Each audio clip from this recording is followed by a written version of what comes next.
Throughout the world of sports, no competition is considered more grueling than the marathon. Men and women push the limits of the human body with a straining and unbelievable 26.2 miles of daunting roads and paths. The Summer Olympics is a competition held every 4 years that showcases the best athletes from all across the world from a wide variety of sports. The marathon was an event that took over 2 hours to be completed by the competitors in the 2016 Olympics, hosted in Rio de Janeiro. The start of the event featured 140 athletes who bested other members of their country to earn a spot in the race. All 140 of these athletes showed courage and perseverance, but one stood out more than the others by performing an act that was more than himself.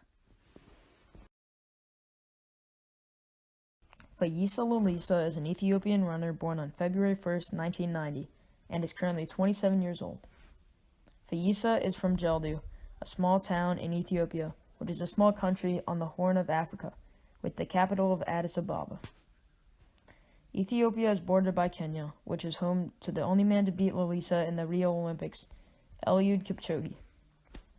Lilesa is a member of the Oromo people, which is the largest ethnic group that makes up approximately 34.5% of the population of Ethiopia.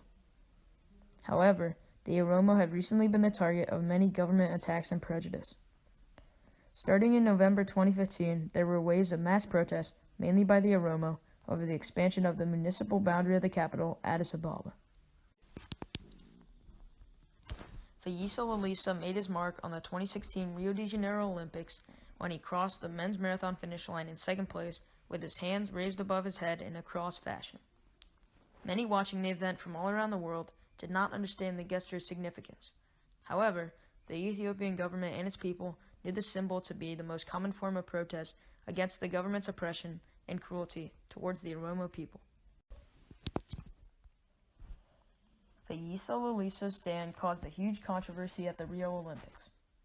Lilesa's gesture of protest elicited audible gasps from those in Ethiopia who watched the live broadcast on state television.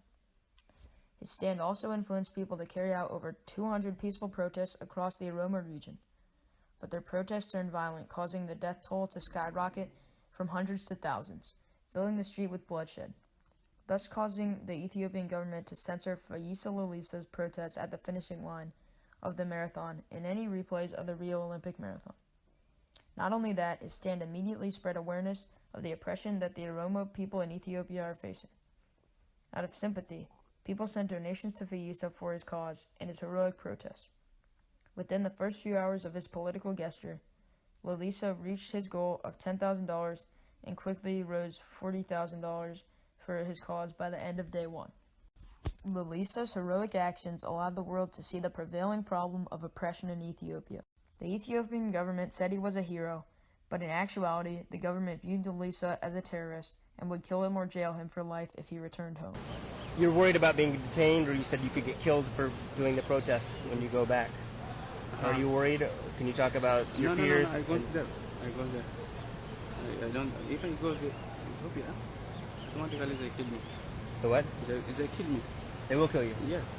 If not kill me, they charge. So you can never go back? After that, if not charge, no, after that another country. They block in airport. When you're in immigration, you cannot move to another country. So I wanted to try to another country.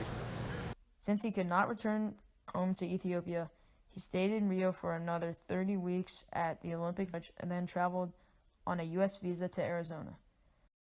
For 6 months, Lilesa was separated from his wife, Iftu Mulisa, and his 6-year-old daughter, Soko, and 3.5-year-old son, Sora.